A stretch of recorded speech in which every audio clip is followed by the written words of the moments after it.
So we are here with Liam, who is wanting to be your postgraduate officer. We are talking about the Bath SU elections for 2017. So Liam, welcome to URB. Thank you for joining us. First things first, you make it clear that undergraduates in your manifesto will directly benefit from your policies that you're proposing. So can you expand on this, considering that your role is going to be related to postgraduate, and why do you think it's important for undergraduates as well? Yeah, okay. Well, I think the main one, and it is the first point on my manifesto, is around printing credits. Before being at Bath, I was at UE Bristol, and in my second year, the SU president, with kind of mobilised this, but with the help of all the students, a campaign about hidden costs, and it ended up with all students having a £15 printing credit start of the year. I took my stepbrother up to Worcester Uni for an open day on Saturday. They all get £10 on their printing credit. It seems a lot of universities have this, and I don't see why at Bath, we're a cash-rich university, that we can't have that. Another one, going further down, on my list, on my manifesto, is around making it lobbying the university to make it easier for lecturers to record. A lot of lecturers want to record, but they don't feel they have the technological, or it's just too hard for them. I can't be bothered. And then also around the personal tutoring system. I'd like to work with the education officer to make the guidelines more transparent across. So those are the main reasons, yeah. And another point on your manifesto was talking about that there's a really low percentage of postgrads who are getting involved in societies and clubs. So why do you think that is, and what are you going to do to combat that? Yeah, okay, so as I said in my manifesto, it's running less than 5% currently, which is a real shame. Yeah. And what is good at Bath compared to other universities is that at least we have this position of a postgraduate officer. Only started last year, so we've got a long way to go. I think the main reason for the barrier there is postgrads just don't necessarily have maybe the time or the encouragement, I should say, is probably better, to get involved. One of the things because I'm a member of the Politics Society, and I went on this night out. I'm quite active with them now. I went to Berlin with them, went to the Parliament trip. But the first social I went, I was the postgrad guy, because I'm the only member and they're quite a big token postgrad student. The token postgrad student. Yeah. So something I was thinking about, obviously I have to work, this role, the postgrad officer, is working a lot with the other officers with education, activities, sport, community, the president, to make sure that we drive change. One thing I think we could do is maybe with committee positions trying to introduce a position around postgraduate involvement. So obviously you have your secretary, have your social secretary, maybe something around there's a postgrad that represents the postgraduate. So specifically targeted. Another thing is hopefully trying to increase the funding of the PGA, so the Postgraduate Association, so they could promote themselves more and then promote sports and society events. Okay, great. And another one, so you mentioned it a little bit earlier.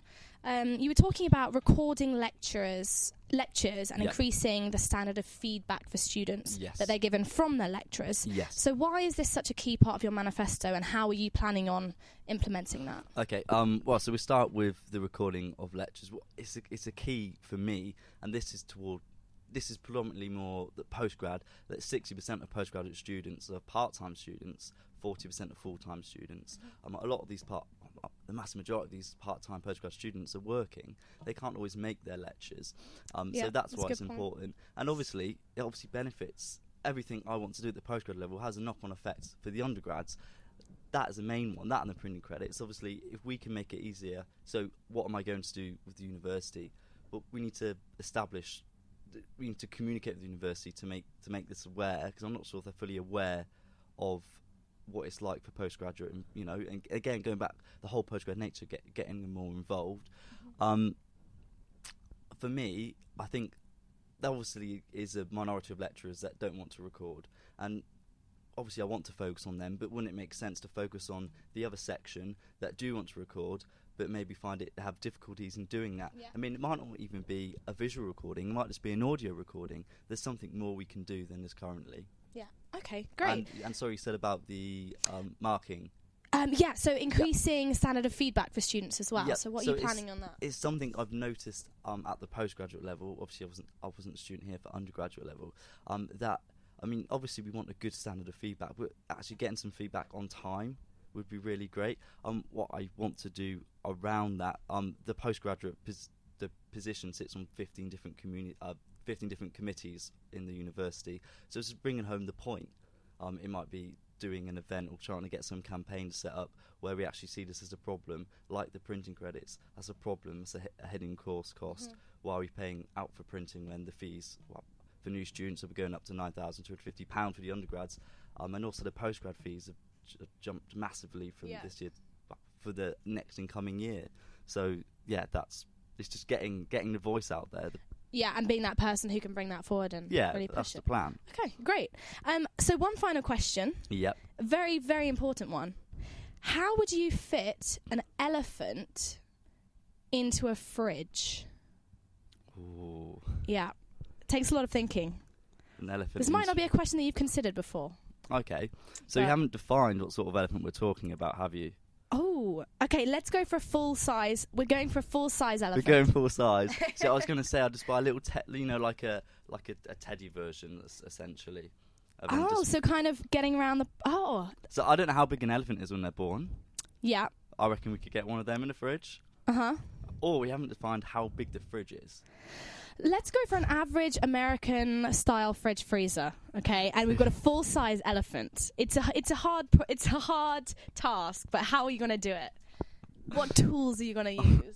That sounds a bit like I'm having to slaughter the elephant, which I'd rather not get it in the fridge if that was the case. Okay. How would I try and get it in the fridge? Well, I don't know. I don't think I'm not the strongest of guys. I'm not even sure if I'd be able to lift the thing. But I suppose we go back end first. Yeah. Yeah. Some kind of coaxing. Get That's it the in plan. like that. Okay. Right. Thank you very much for talking with us, Liam. Thanks for having me. Liam is your candidate for the postgraduate officer for the Bath SU elections 2017. If you want to check out more of the manifestos from the other officers running, then have a look at our YouTube channel. University Radio Bath. Your city, your station, your soundtrack.